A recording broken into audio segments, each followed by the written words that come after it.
Good evening. This first song is called Idiot Food.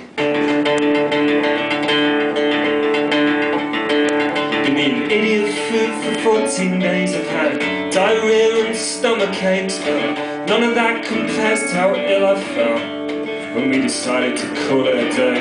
The woman in Summerfield, she keeps complaining I'm looking ill. She says, stay away from those convenience foods. She says, they're gonna be the death of you. What's the point? Anything but money.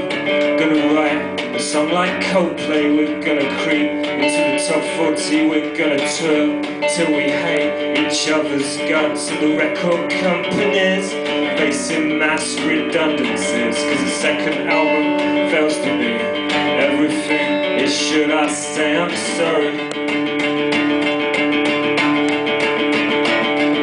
Tuesday night she calls me on the phone and she says this thing ain't good for me. Idiot food will cause obesity.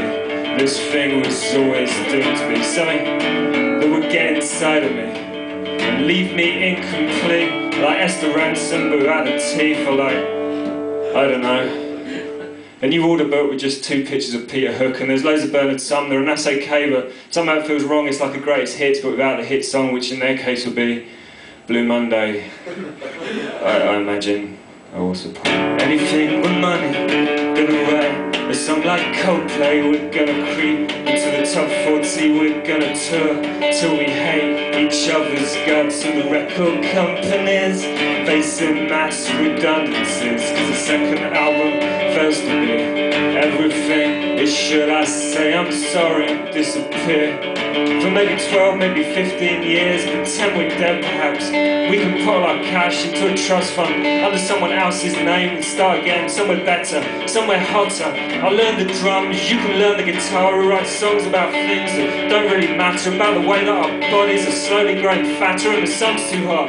There's nothing on the telly and I walk into pubs and no one recognises me at all. When I look them in the eye and say, hey, hey.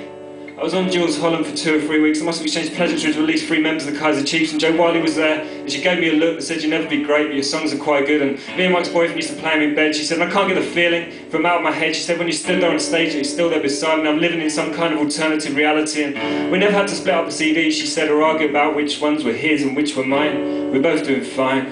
And this song means nothing.